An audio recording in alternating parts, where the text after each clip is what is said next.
Olá, Shounens! Eu sou o Bruno e sejam muito bem-vindos ao ShonenTube, seu canal de animes, mangás e outras nerdices. E no vídeo de hoje vamos falar sobre Kimetsu no Yaiba. Então se você gosta desse tipo de vídeo, já deixa seu like, se inscreve no canal, aproveita e me segue também nas redes sociais, @ShonenTube, tanto no Twitter, no Instagram e no TikTok. Recados dados, vamos para o vídeo. E bom, Kimetsu é um dos animes mais populares e mais queridos dessa geração, e eu separei aqui a tier list dos personagens mais poderosos de Kimetsu. Eu fiz aqui um formato de top 10, como geralmente eu faço, e trouxe para vocês. Então sem muita enrolação, vamos a ela. Em 10º lugar, eu fiquei muito em dúvida entre o Tokito e o Gyu Tomioka, e eu acabei preferindo o Gyu Tomioka. O meu critério aqui para desempatar essa disputa foi a experiência que o Gyu tem. A gente sabe que o Tokito é um prodígio, mas o fato dele estar em disputa com o Tomioka, que está dentro do top 10 de mais poderosos, já faz dele um prodígio. Ele é bem mais jovem que o Tomioka. Ele é o exterminador mais jovem a se tornar um Hashira. Então eu não estou desmerecendo ele, muito pelo contrário. Eu acho que ele é bem ressaltado. Mas a falta de experiência dele pesou muito na luta final dele contra o Lua Superior número 1. E isso é dito pelo próprio Sanemi, que é outro Hashira. Então eu acho que em questão de habilidades, o Tokito, o Obanai e o Tomioka, eles são muito próximos. Mas pelo fator experiência, eu vou estar botando aqui o Gyu à frente. E em nono lugar, como eu disse antes, são personagens com poderes muito próximos. Eu estou botando o Obanai. Pra mim, o que deixou o Obanai à frente do Tomioka é que, por exemplo, a luta final do Tomioka é contra o Akaza. E o Tomioka teve muita ajuda do Tanjiro nessa luta. Nos momentos de X1, ele mal conseguia resistir e acabou sendo salvo pelo protagonista várias vezes. Já o Obanai, a principal luta dele, a luta final dele, é contra o Muzan. E ele consegue resistir muito mais contra um demônio que é muito mais poderoso. E aí a questão não é só resistência, é um pouco de habilidade também para lidar com a situação.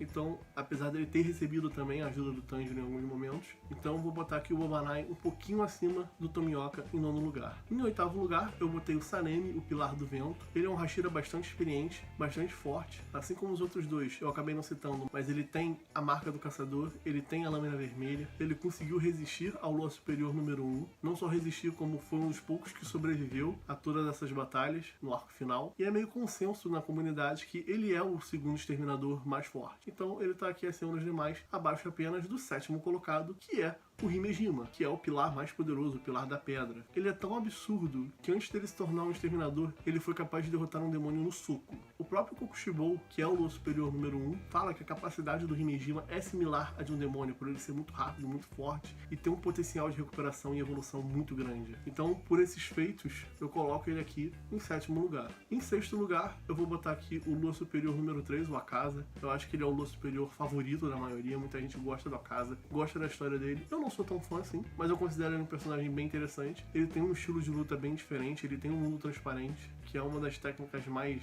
importantes do mundo de Kimetsu no Yaiba, coisa que o Himejima também tem, por exemplo. O Akaza foi o responsável por matar o Rengoku, que naquela época era um dos pilares mais poderosos. Depois, se não fosse o Tanjiro, ele teria derrotado o Tomioka também, que é outro pilar bem poderoso. E tem gente até que acredita que ele derrotaria o Doma, que é o Lua Superior número 2. Eu discordo muito disso, mas fica aqui a menção. Em 5º lugar, acabei de falar dele, é o Doma, o Lua Superior número 2. Ele consegue produzir um ar frio que dificulta muito as técnicas de respiração. Ele foi responsável por matar a Shinobu e também a irmã mais velha da Shinobu, a Kanae, ou Kanai, como você deve chamar. E ele só foi derrotado pelo efeito do veneno. A Shinobu, ela foi devorada por ele, mas ela tinha injetado no próprio corpo um veneno que ela desenvolveu com a ajuda da Tamayo. E ainda assim demorou muito para esse veneno fazer efeito. O Inosuke e a Kanao têm uma luta com ele e eles são quase derrotados. Inclusive ele estava com a situação totalmente controlada, ele invocou um Buda gigante de gelo. Ele era capaz de fazer clones de gelo tão poderosos quanto ele. Ele simplesmente ia deixar ali os clones para matar os exterminadores e ia resolver outras situações ali, ajudar outros Onis. E aí sim o veneno começou a fazer efeito. Mas se não fosse esse veneno, ele ia fazer a limpa nos exterminadores.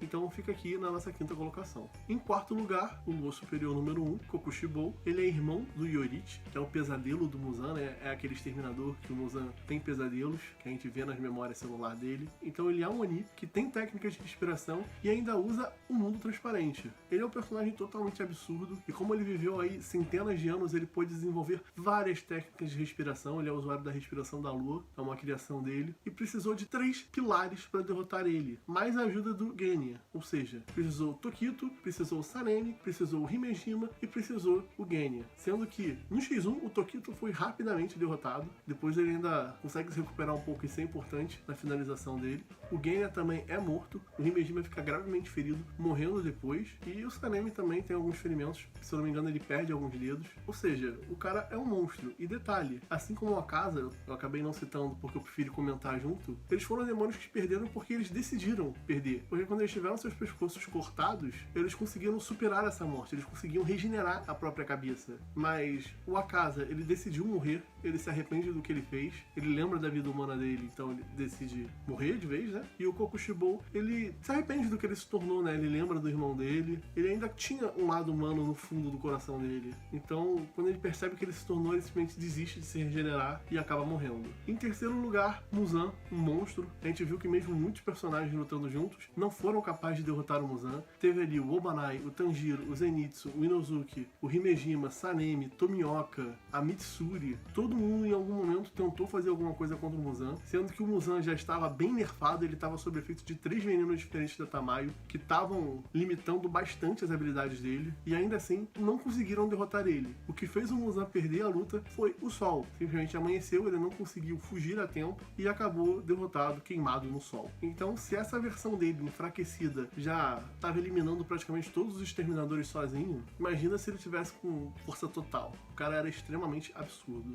Em segundo lugar, Iorichi. Iorichi é o pesadelo do Muzan. Ele é o personagem que criou as técnicas de respiração, ele é o usuário da respiração do sol, que é a respiração original, que originou todas as outras respirações. As outras respirações são apenas derivações dessa respiração principal, e ele mesmo acredita que a sua existência tenha sido apenas para eliminar o Muzan. Porém, ele falhou, ele tinha o Muzan nas mãos, ele tinha conseguido atacar e ferir gravemente o Muzan, mas ele para perguntar o que era a vida para o Muzan. Atitudes não muito inteligentes que personagens muito poderosos costumam cometer em obras desse tipo, porque a história precisa continuar. O Muzan acaba aproveitando essa hesitação, essa brecha, e consegue escapar. Mas o Muzan fica tão assustado com o poder do Iorichi que ele fica anos esperando o Iorichi morrer de velhice pra voltar a agir. E olha que o Muzan é muito poderoso. A gente viu na luta contra os Pilares, por exemplo, que quando ele era cortado, a recuperação dele era instantânea. Antes da lâmina terminar de atravessar o braço dele, ele já estava cicatrizado. Era absurdo. E ainda assim, ele tremeu de medo pro Iorichi. O próprio Kokushibou enfrentou o Iorichi já nos seus 80 anos, sei lá, já bem velho. E ainda assim, ele quase morreu. E detalhe, ele não conseguiu derrotar o Iorichi. O Iorichi ia derrotar ele, mas morreu de velhice durante a luta. Ou seja, o cara era absurdo. E antes de eu finalizar aqui com o nosso top 1, eu quero deixar uma menção honrosa ao pai do Tanjiro, que era assim muito poderoso, ele tinha um mundo transparente, mas ele não era um exterminador, a gente não sabe. A gente só viu ele lutando contra um urso, por exemplo, então a gente não sabe as habilidades de luta de fato dele, ele não teve nenhum treinamento. Mas é o que eu falei, ele tinha assim um mundo transparente e tinha a respiração do sol, então ele pouca coisa não era. Mas enfim, em primeiríssimo lugar, o Tanjiro Oni. Que aí agora você deve estar falando, não, o Tanjiro Oni não é o mais poderoso, a gente não viu nada dele, ele provavelmente perderia pro Iorichi. E eu concordo, ele provavelmente perderia pro Iorichi. Eu acho que o Tanjiro Oni perderia até pro Muzan, mas tudo isso porque ele ainda estava irracional, ele ainda não estava com consciência. Na beira da morte, o Muzan passou todos os poderes e o sangue dele pro Tanjiro, fazendo com que o Tanjiro se tornasse um Oni. Então, em questão de poder, ele era sim mais poderoso que o Muzan. Ele só não teve tempo e potencial, ele só não teve tempo pra desfrutar todo o poder que ele tinha. Sendo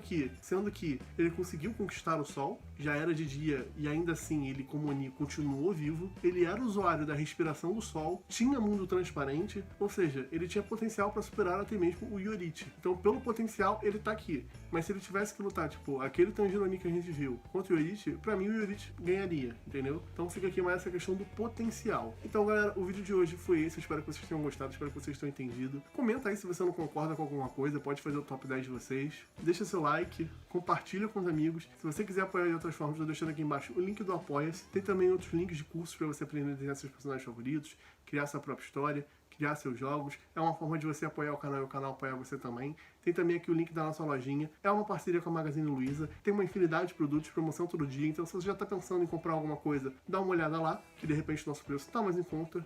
A gente fica por aqui e até a próxima.